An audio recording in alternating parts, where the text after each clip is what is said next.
প্রাণের রমনা থেকে শুভ সকাল। রমনা পার্ক ঢাকার অক্সিজেন ফ্যাক্টরি। এই রমনা পার্কে আমার যাওয়া আসা দীর্ঘদিন। প্রতি সকালেই আমি রমনায় হাজির হয়ে যাই। সুপ্রভাত রমনা পার্কে। এই রমনা পার্কে ঘুরতে ঘুরতে বিভিন্ন পরিবেশের ছবি আমার এই মুঠোফোনে তুলতে তুলতে আমি বাছাইকৃত ছবি দিয়ে পরিবেশের উপর একটি বই করেছি, যার নাম হচ্ছে রমনার ছায়াছবি। আমি কাছ থেকে এই রমনার বাগ বদল দেখেছি।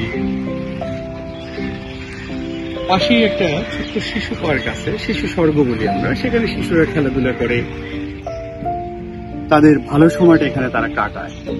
আমি সেই সকল অভিভাবককে বলবো, খেলা শেষে আপনার কোমলবতী শিশুকে রমনা পার্কের গাছগুলো দেখা, গাছ চেনা।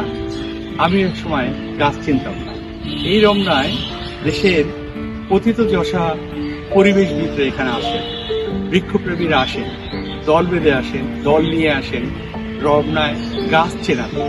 আমি তাদের দলে যোগ দিই, গাছ চিনি, তাদের দেখা দেখি সবুজকে ভালোবাসা আরো বেশি শিখেছি। এই রমনার বাগ বদলটা যেমন আমি কাছ থেকে দেখেছি, এই রমনার উপর এখন একটা অত্যাচারও হচ্ছে। যত্র গাছ ফেলে দিচ্ছে, গাছ অটোমেটিক পড়ে যাচ্ছে, গাছের যত্ন হচ্ছে না। প্রাতঃ ভ্রমণকারীরা এখানে চিপসের খোসা ফেলে রাখেন, পানির বোতল ফেলে দেন। এগুলি আমাকে কষ্ট দেয়। রমনার যত্ন নেওয়া উচিত। আমি কর্তৃপক্ষকে বলবো এই রমনাকে অনেক যত্ন করে। কাজী হাসান, সোনারাম তরু ছায়া দীর্ঘদিন যাবৎ পরিবেশ নিয়ে কাজ করছেন, গাছ লাগাচ্ছেন, গাছ লাগাতে মানুষকে উদ্বুদ্ধ করছেন, পরামর্শ দিচ্ছেন। মানুষের জন্মদিনে গাছ দিয়ে একটা রোপণ করার বিষয়। আমি আমার জন্মদিনে একটা গাছ রোপণ করেছিলাম কাজী হাসান ভাইকে নিয়ে, একটা নিম গাছ।